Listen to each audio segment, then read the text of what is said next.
ओम नमो आदेश. मागील व्हिडिओमध्ये आपण अध्याय क्रमांक 11चे श्रवण केले.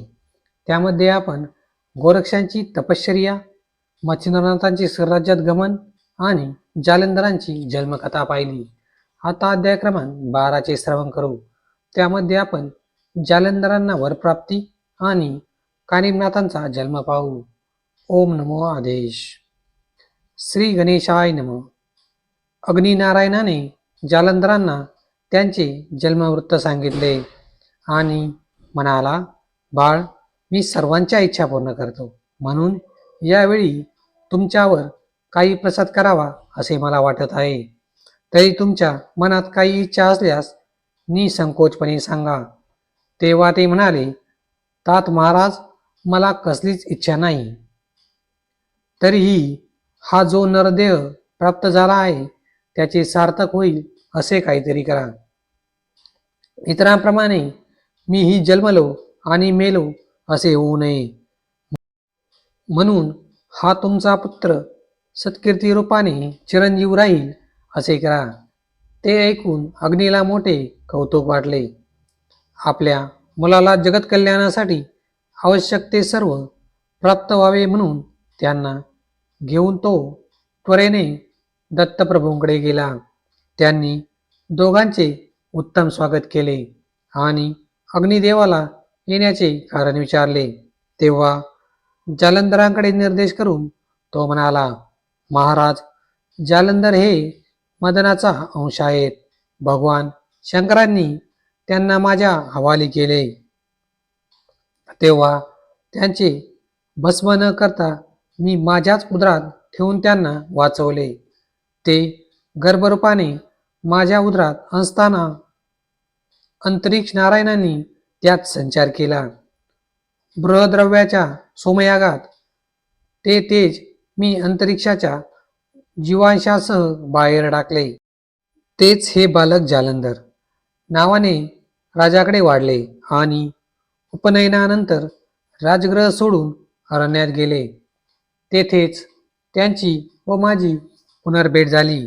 आता मी यांना तुमच्या पायाशी आणले आहे, तरी यांच्यावर अनुग्रह करून यांना धन्य करा. ते ऐकून दत्तप्रभूंना फार संतोष वाटला. ते म्हणाले, मी याचा स्वीकार केला आहे, पण यांनी माझ्याकडे 12 वर्षे राहिले पाहिजे.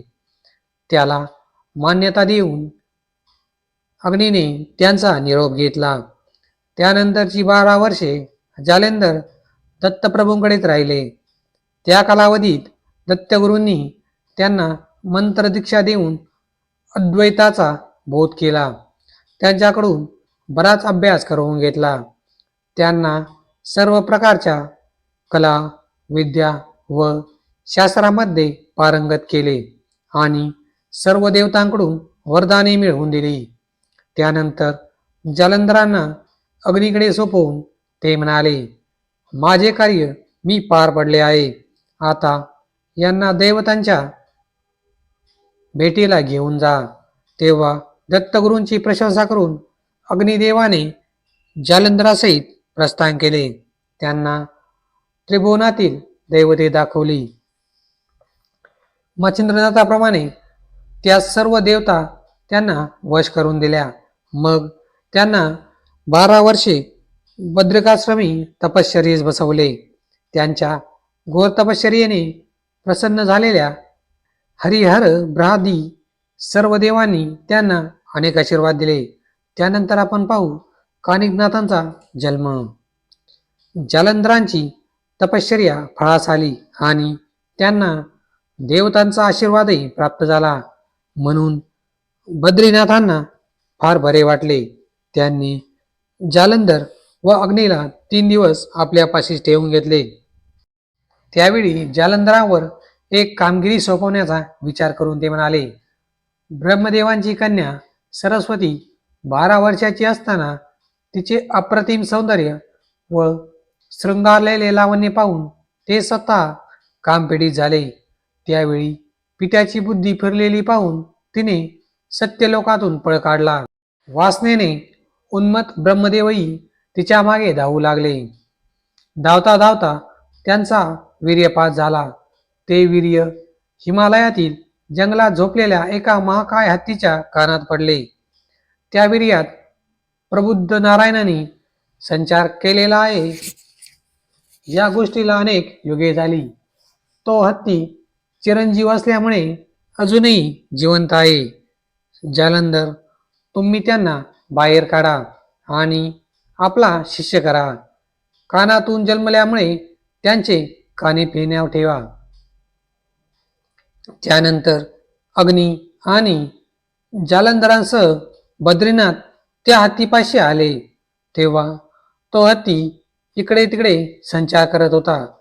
जालंधरांनी त्या महागजावर मोहनास्त्र व स्पर्शास्त्राचा प्रयोग करून त्याला एका जागी शांत स्थिर उभा केला आणि त्यांच्या जवळ जाऊन हाका मारत म्हणाले, हे प्रबुद्ध, मी तुम्हाला न्यायला आलो आहे. आम्ही तुमचे नाव कानी ठेवले आहे.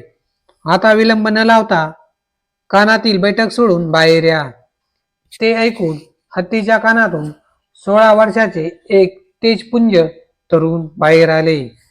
जालंधरांनी त्यांना खाली उतरवताच त्यांनी त्या तिघांना नमस्कार केला. शंकरांनी त्यांना प्रेमाने जवळ घेतले आणि जालंधरांकरवी मंत्रोपदेश दिला. त्या अनुग्रहाने व्यक्ताव्यक्ताचे खरे ज्ञान होऊन कानी ब्रह्मरूप झाले. कार्यसिद्धी होताच ते सर्वजण बद्रिकाश्रमास परतले. तेथे दत्तप्रभूंनी तुम्हाला दिलेली विद्या यांनाही शिकवा अशी जालंधरांना सूचना देऊन अग्निदेव गुप्त झाले. त्यानुसार भगवान शंकरांच्या सहवासात 6 महिने राहून जालंधरांनी कानिपांना सर्व प्रकारे विद्या संपन्न केले. त्यानंतर शिवजींच्या सूचनेवरून त्यांनी अस्त्रदेवतांना आवाहन केले आणि माझे सशिष्य कानिप यांना वर देऊन उपकृत करा अशी विनंती केली. तेव्हा वरदाने काय वाटेवर पडली आहेत. पुढे तुमचे हजारो शिष्य होतील म्हणून आम्ही प्रत्येकाला वश व्हायचे की काय असे म्हणून सर्व देव स्वस्थानी जाण्यास निघाले. तेव्हा संतापलेल्या जालंधरांनी त्यांच्याशी युद्ध चारंभले. त्या युद्धात नाथांपुढे अस्त्राचाही टिकाव लागत नाही. हे पाहून सर्व देव शस्त्रे उपसून त्यांच्यावर धावले. तेव्हा त्यांनी कामिनी अस्त्राच्या साहाय्याने असंख्य अप्सरा उत्पन्न करून त्या सर्वांना कामोहित केले. त्या अप्सरांनी देवांना बोरीच्या झाडावर नेले. तेव्हा नाथजींनी स्पर्शास्त्राच्या साहाय्याने त्यांना तिथे चिकटवून ठेवले. अस्त्रजन्य स्त्रियांनी त्या सर्वांची वस्त्रे काढून ती जालंधरापाशी आणून टाकली. तेव्हा लज्जित झालेल्या देवांची ती दुर्दशा पाहून जालंधरांनी कानिपांना खून करून त्यांना वस्त्रे नेसवण्यास सांगितले आणि विभक्तास्त्र योजून त्यांना मुक्त केले. तेव्हा नाथजींचे सामर्थ्य ओळखलेल्या देवांनी कानिफांना सर्व वरदाने दिली आणि जालंधरांना शाबरी कवित्वाच्या कार्यात सहाय्य करण्याचे मान्य करून आपापल्या स्थानी प्रस्थान केले. ओम नमो आदेश.